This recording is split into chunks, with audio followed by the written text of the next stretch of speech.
My name is Ndinda Kioko. I'm a writer from Kenya and a filmmaker, and a member of the Jalada Writers Collective. Ndinda, how did you become a writer? I started writing when I was in high school, mostly, but I started reading because my father used to bring me all these wonderful books, and I like to think that my love for reading informed my love for writing. And I would read some of my favorite writers in Kenya would be Wahome Mutai, and I would really, I would wish that I would, express myself like them, the way they used to express themselves. And after high school, I went to the university and studied literature, a degree in education. I never really wanted to become a teacher, but I wanted to be in the presence of writing, in the presence of books. Yeah. But you were a teacher shortly. Yes, I was a teacher after that. Yeah. I mean, after that you were looking for a job, so the only other option that you're going to do is go to school and teach. And I tried teaching for a bit. I think I did 2 terms, that's 6 months, but it wasn't very satisfactory because it was very controlled. It was a controlled space. I remember once introducing Chimamanda Adichie's book into class, and it didn't go so well. Right. It didn't go so well. I had to leave the school, and it was such a pig. I had to go into a meeting with the teachers, and they said you can't introduce texts that haven't been decided by the school. So and it the was texts being taught are quite old. really old. Like, I mean, new African writing would be people like Chinua Achebe and Ngugi, and we'd go. I remember we went back to Shakespeare as well. Yeah. Those were the texts that were being taught, and I just wanted to introduce them with texts that they could. Texts that were new, and they were trying new things as well, Yeah. So what did you do, having fallen out with teaching? What did you do? I tried private school teaching because that one allows you a bit of space to experiment, but it doesn't, money sometimes is a big thing. So I stopped teaching private schools and I went to filmmaking because I was also trying to explore storytelling through other forms, through other platforms as well. Said let me try and do script writing as well, and my friend and I, her name is Erika Nyadike, we formed a company together, and we got commissioned by Mnet East Africa to write 2 shows and produce them. And the 2 shows are? One is called How to Find a Husband. And that's currently running? Yeah, that's currently running. It's almost actually over. And then we had Wrath.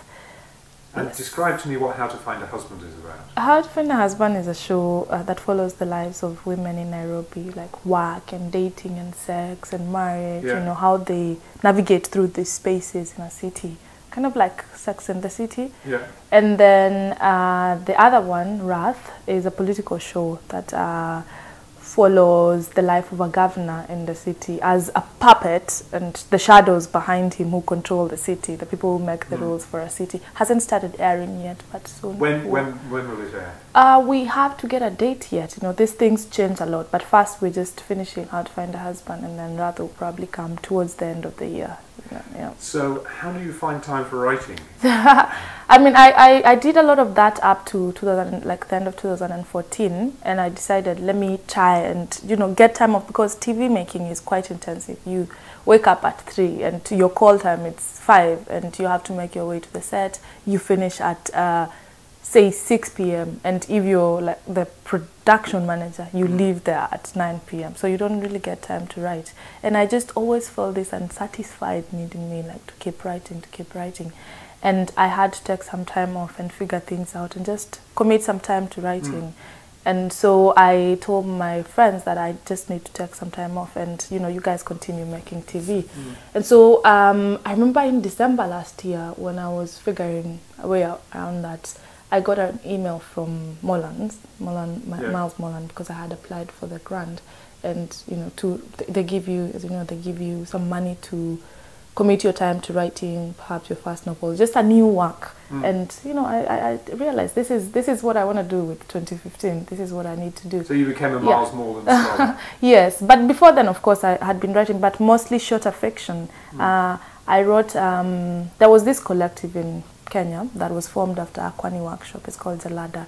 Just after a workshop, people are always fired up to write, and you wonder, where do we take all this? Do we wait for 2 years to publish another, you know. So like this urgency to write, and we need an outlet for it. So they decided to form like an online space for their publications from Nigeria, we had Kenya, we had Uganda, you know, all these people. So I wasn't in the workshop, but a friend of mine told me to submit a story, and I submitted it. And funny thing, that story I submitted was selected for the Africa 39 anthology. I don't know if you know about it, yeah? Africa 39 anthology, they have 39 writers under the age of 39 who new, and some of them also old, but under the age of 39 who are doing exciting things. And that's, you know, that's kind of, you know, getting this recognition kind of fires up your writing as well, you know, yeah. And you've got a first novel you're working on. Tell me about that. Yes, I'm working on a first novel. It doesn't have a title yet, but it's a novel that mostly explores loss. And in a way, I feel like I'm exploring the loss that I've experienced in my life. It follows the story of a young woman who's just following the memories of her mother, going through these towns in Kenya where her mother taught. She's a teacher.